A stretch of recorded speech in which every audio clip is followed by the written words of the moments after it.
Bonsoir Fatima Benomar. Bonsoir. Vous êtes cofondatrice de l'association Les Effrontés. Vous êtes également membre du collectif Nous Toutes. Ce week-end, une jeune femme de 21 ans a été massacrée par son compagnon à Cagnes-sur-Mer.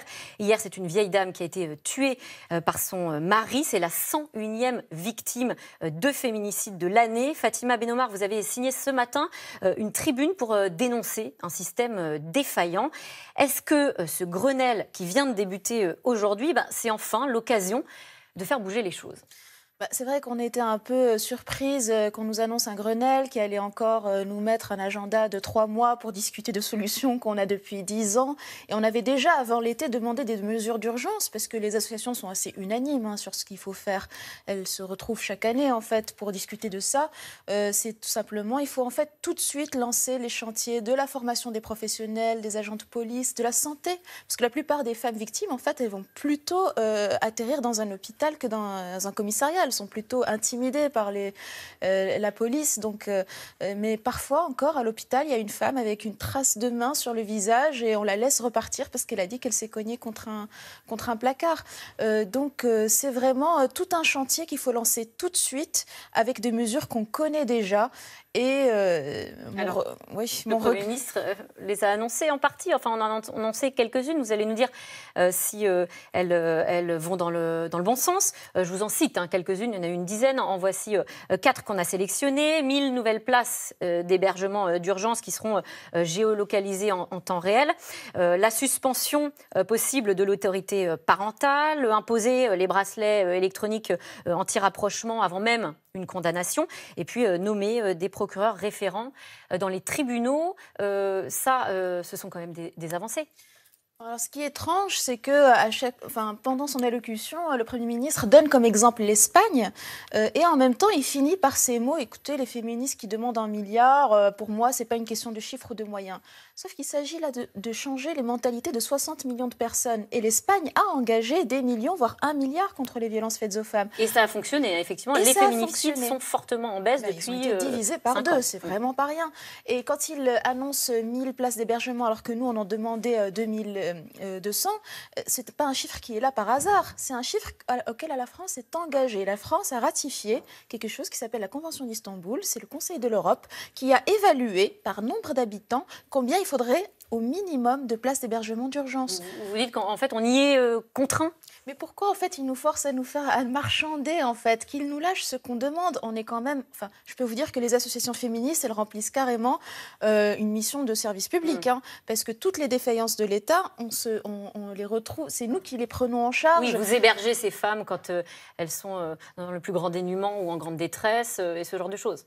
On en est arrivé à un moment à avoir un fichier avec des copines qui avaient des canapés, parce que la fenêtre de tir, quand une femme est battue et qu'elle se dit « là, c'est bon, j'en ai marre, je l'aime peut-être, mais non, j'en ai marre », en général, ce qu'elle va faire, c'est ou bien partir à l'aube avant qu'il se réveille ou au moment où il est parti au travail. Elle prend ses affaires, peut-être ses enfants, et elle va ou bien dans un commissariat ou bien elle appelle une association. Si le commissariat la reçoit mal, si l'association lui dit « on n'a pas assez de lits », après avoir œuvré toute la journée, elle va retourner chez elle le soir et c'est reparti pour un cycle de violence de peut-être 3 ou 4 mois avant qu'on retrouve cette occasion de la retirer de cette emprise.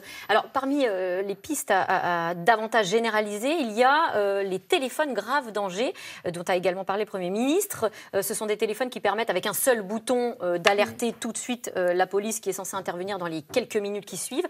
Je vous propose qu'on écoute cette maman qui a souhaité témoigner de façon anonyme, qui a depuis quelques semaines un téléphone grave danger et ça lui a changé la vie. Écoutez-la. Avant le téléphone, mon quotidien, c'était de rester dans mon quartier. C'était de vivre à la maison, les portes fermées, les fenêtres verrouillées, même s'il fait 30 degrés, je n'ouvrais pas les fenêtres. Je dors avec le téléphone sous l'oreiller, mais je dors chez moi. Vous rencontrez beaucoup de victimes au sein de vos activités. De quoi ont-elles besoin le plus? Est-ce que ce genre d'outil, c'est efficace? Alors, la première chose, c'est qu'elles ont besoin de comprendre ce qu'elles vivent. D'ailleurs, souvent, quand elles vont dans les commissariats, c'est pour demander aux policiers est-ce que ce que je vis est normal, pour vous dire. Et même aux associations, parfois, elles nous donnent des récits terribles. Elles nous disent, mais est-ce que c'est pas moi qui exagère? On est là, non, non, non, c'est horrible, ce que vous vivez, c'est pas possible. Pour les téléphones grand danger, c'est le mouvement féministe qui l'avait réclamé, qui l'avait obtenu avec la loi de 2009. Donc, c'est efficace. Contre les violences faites aux femmes, c'est efficace, c'est juste qu'il n'y en a pas assez. Là aussi, pour faire une comparaison, l'Espagne en délivre à peu près 10 000 par an. En France, on en délivre normalement 3 000. Et de l'aveu même de la secrétaire d'État aux droits des femmes, Marlène Schiappa, il y en avait le tiers qui dormait dans des tiroirs. C'est-à-dire que les juges aux affaires familiales ne les délivrent pas. Donc, c'est-à-dire que là aussi, on a parfois les moyens et on ne les donne pas, on ne les distribue pas. Pourquoi? Est-ce qu'il y a un problème de perception en France finalement ces violences conjugales qui appartiendraient peut-être davantage à la sphère privée, à l'ordre de l'intime, et donc que ça ne concernerait pas la société? Donc du coup, on a du mal aussi à les nommer et à agir contre. Bien sûr, souvenons-vous de nous du cas de Jacqueline Sauvage qui avait fini par tuer son conjoint violent parce qu'il était battu depuis 40 ans. Toute la petite ville et même le maire a dit tout le monde savait. Mais personne ne mettait le nez là-dedans parce que c'était leurs affaires privées. Donc il faut vraiment sortir de ça. Très souvent, les femmes, elles vont aller porter plainte et on va déjà leur faire sentir qu'elles sont en train de faire perdre le temps de l'agent pour pas grand-chose. En fait, si elles ne viennent pas avec 3 dents en moins et un œil au beurre noir, on la prend pas au sérieux, même si elle dit « écoutez, sur mon répondeur, il me laisse des menaces de mort, je vais te tuer, machin et tout ». Et on lui dit « non mais ce sont que des mots, là il est énervé, tout ça ». Donc c'est sûr qu'il faut quand on demande une vraie formation des professionnels, de la police, de la santé, des magistrats et tout, c'est pas un petit PDF pour leur expliquer vite fait c'est quoi les violences. C'est vraiment partir en 2 jours de formation avec des experts pour l'expliquer où en sont les travaux des scientifiques, des docteurs et tout, sur la sidération, sur pourquoi les femmes que vous allez recevoir, elles n'ont pas l'air crédibles parce qu'elles-mêmes, elles sont un peu irrationnelles dans ce qu'elles semblent dire, mais c'est parce qu'elles sont traumatisées, c'est normal qu'elles aient l'air comme ça très perturbées et malheureusement, ça leur fait perdre en crédibilité devant l'agent. Ça n'est pas prévu dans la formation des policiers ou des juges? Pour l'instant, non, c'est très peu fait. Ça a été expérimenté dans quelques commissariats. Et dans ces commissariats, on a vu que l'accueil était meilleur. Donc, il est temps de généraliser. Le Premier ministre, d'ailleurs, propose un audit dans ces commissariats en se disant c'est totalement insupportable de savoir que parfois ces femmes battues sont mal reçues. Ça peut faire bouger les choses. Alors malheureusement, c'est là où on se dit, mais pour quelle perte de temps? Pourquoi un audit? Déjà, je peux vous dire que toutes les associations ont un fichier qui est éprouvé quotidiennement de nos accompagnements. Avec les chiffres, on les a. Ouais, les chiffres, on les a. Et on sait que les policiers ne sont pas assez formés. Donc de toute manière, il va falloir aller former tout le monde. C'est pour ça qu'on demande des moyens. C'est pas juste pour demander de l'argent.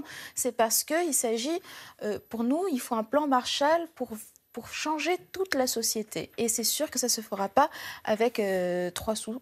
Et donc, c'est vous dites 3 sous, effectivement. Alors, le gouvernement annonce 5 millions d'euros de débloqués pour les 1000 places d'hébergement, 1 million d'euros pour les associations. Et il y a en gros un peu plus de 70 millions d'euros par an qui sont dévolus à la lutte contre les violences conjugales. L'un des grands manques, malheureusement, c'est sur la question de l'éducation. Il faut bien comprendre que le projet politique et féministe, c'est pas d'envoyer les hommes en prison, c'est d'éduquer une nouvelle génération à qu'est-ce que le consentement, qu'est-ce que sont les abus de pouvoir. Déjà, quand on a une petite amie, on ne demande pas à surveiller tous les jours ses SMS pour voir ce qu'elle fait, où elle va, on la géolocalise pas.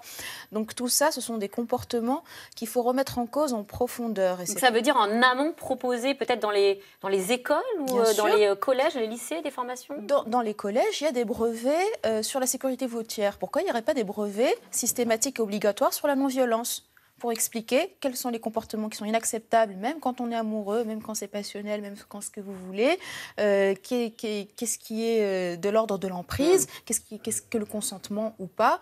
Donc tout ça, c'est très très important parce que c'est sûr que ça ne se fera que par l'éducation et la prévention. Eh bien, c'est noté. Merci beaucoup, Fatima Manoumar, d'être venue sur notre plateau. Je rappelle que vous faites partie vous êtes membre du collectif Nous Toutes et cofondatrice de l'association Les Effrontés. Voilà, on vous rappelle le numéro d'écoute pour les femmes victimes de violences, le 3919. Bien sûr, si c'est une urgence, vous composez le 17. On continue évidemment avec vous sur ce sujet dans C'est dans l'air. Caroline Roux et ses invités vont plus loin. C'est dans l'air est intitulé ce soir Féminicide, colère et solutions. Ne bougez pas.